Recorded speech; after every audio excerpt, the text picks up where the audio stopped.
She may be known for her award-winning performances, but Anne Hathaway is every bit as entertaining when she's simply being herself. These are her greatest moments. Fans are really excited about this. It was a couple days ago we finally saw the first photos of you as Catwoman.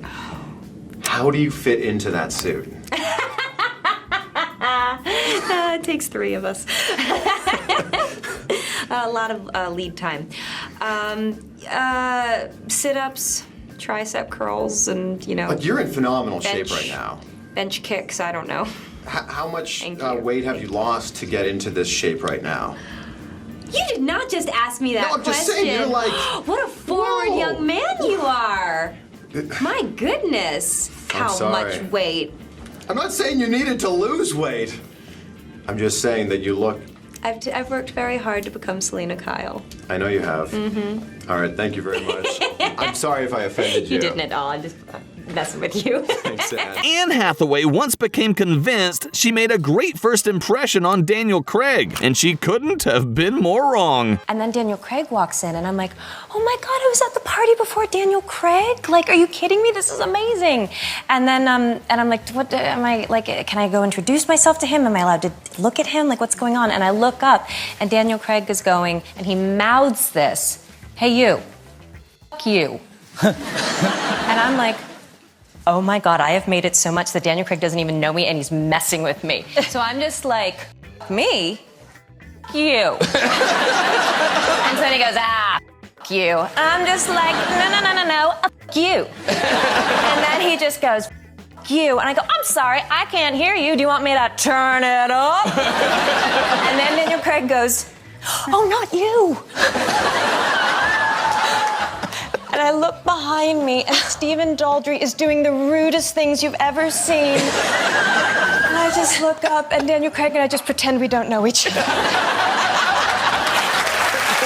Anne and Bob, you're in a movie, the new movie, The Intern, together. Yeah. And I hear, though, you have been spreading misinformation about Bob. I'm so sorry about this. Yes, I didn't mean to, but I made the world believe that Robert De Niro is a fan of The Bachelor. And as it turns out, it was my mistake. And he was being sarcastic in an email where he was told that we were, one of our trailers or something was premiering in front of The Bachelor.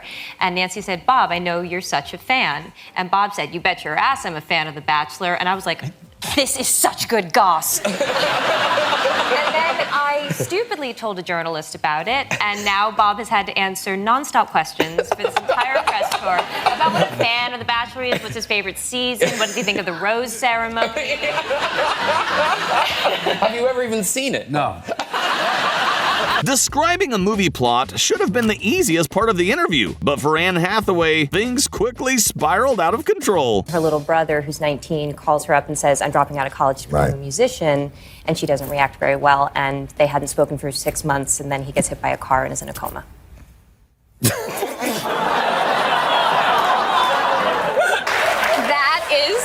is my Facebook update. And then the movie starts. And there's music. No, I know. I'm sorry. I've heard that you occasionally, like all of us, you get frustrated, you get angry about something that's happened to you, either at work or in your private life, and you like to vent it through songwriting, is that right? With all this stuff that's been going on with Batman, the paparazzi attention's been a little intense, so I actually wrote a rap song about it. It's in the style of Lil Wayne. Okay. And... Yo, I'm a paparazzi. I don't play no Yahtzee. I go pop, pop, pop, pop, pop, pop. My camera's up your crotch. See, I tell the truth from what I see and sell it to Perez Hilty. Don't call me scuzzy, making money. That's my job, celeb photography. What? Hell no, I'm not needy. I'm legit, not stockerazzi. Don't act so hotsy-totsy, bitch. I know that you from Jersey. Pop, pop, pop, pop, pop, pop, pop. Scream all you want, won't make me stop. Pop, pop, pop, pop, pop, pop, pop. I know you love to feel my pop. In this next clip, Anne Hathaway showed off her Cockney accent, which led to one of her funniest stories from the Batman set. Anne Hathaway, mistress of the accents. Yes. Can you do Cockney? Go on, Anne, give it a go, babe. All right, love, you want me to give it a go? Hey! actually have a story, and I think it's a Cockney accent, I'm not sure. When we were filming Batman, there was this one day we were filming in central London, and Christian was walking to set, and there are these two boys, and they're sitting there, and they're staring at him, and one of them goes, "Oi! You Batman!" And the other one goes, "No, he's not Batman. Look at his teeth." Whatever that means.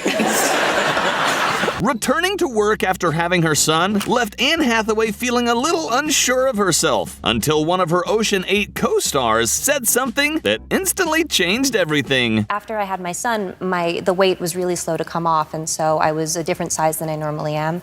And the director told me, like, that's great. We have 8 women in this movie. We need to have as many body types up there as we can, which I was really relieved to hear. But I walked onto set and, like, you know, my weight's a little up, and I'm just aware of it. And I walk onto set and, like, I'm in my jeans and I've done my best and I'm gonna love myself no matter what. And Sandy Bullock just looks up and goes, "Looking good, Mama."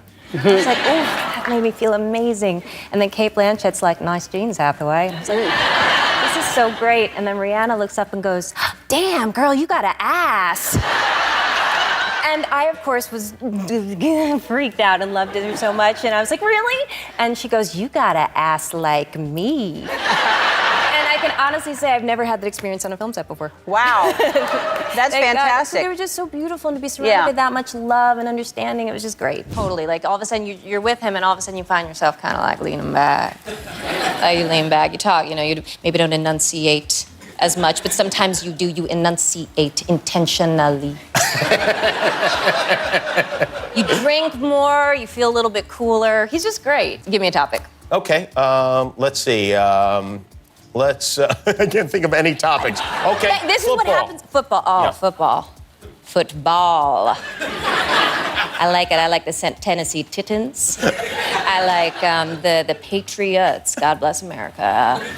Before a game, sit down, play a little ball, maybe break a sweat first, have the kids, children, family, intentions. Wow.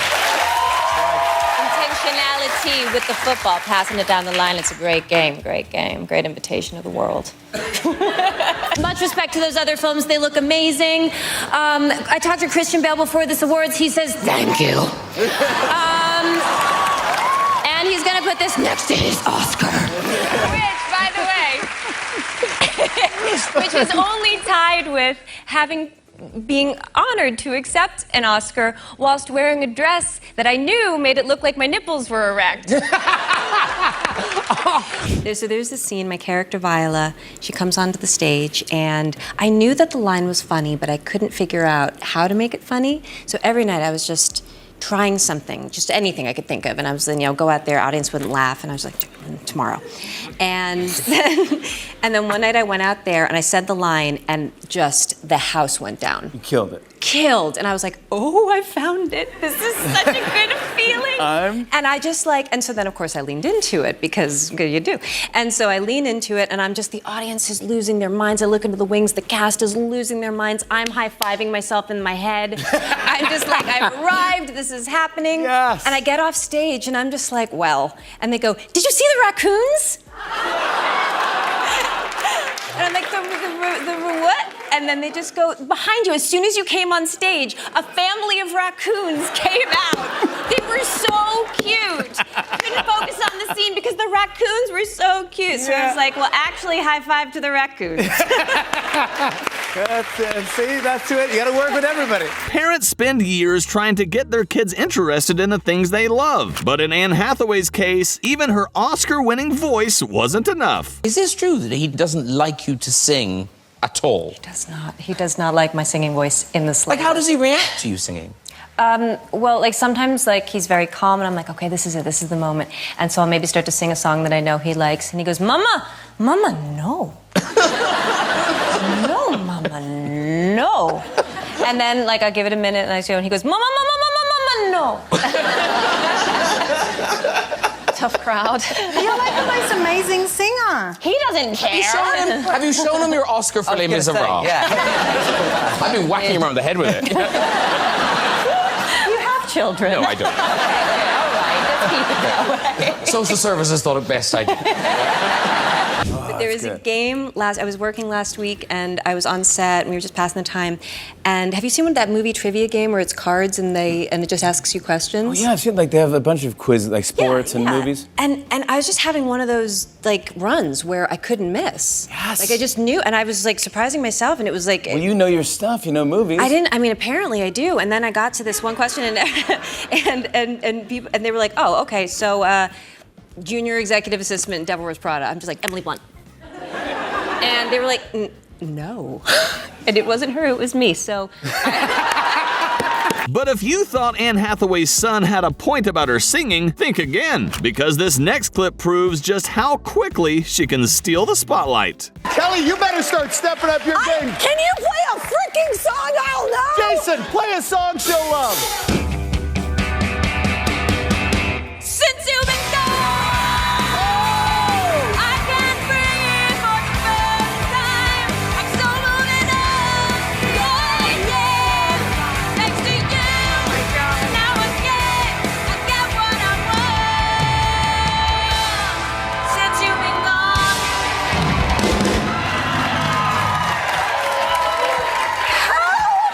How did you know it from just that? Kelly Clarkson, if you do not understand how much we all love that song. What? Everybody She here knew it knew from on the first one. Everybody here knew it. Even Hollywood's biggest stars can't avoid an embarrassing moment every now and then. Anne Hathaway just seems to have them more than others. Well, I gotta go. Hey, you sure? Because my editor for New York Magazine. Oh. Had a little bit too much whiskey You all right? tonight. Sorry. Terrible, just all around. Oh, that was funny. No, I always want to answer. So just hold it together. Okay. Okay, so breathe in. All right. Okay, and then breathe out. Still doing it. Right, regulates your breathing. Now, you do a sort of, it's not quite an ujjayi breath, but in the back of your throat, you go. Can you guys do it? And then you breathe out. Okay, keep doing it, keep doing it. With keep that in your mouth, you do that? Yeah, just kind of like, ooh. Yeah, keep doing it. Breathe out. Do you guys feel a little bit better?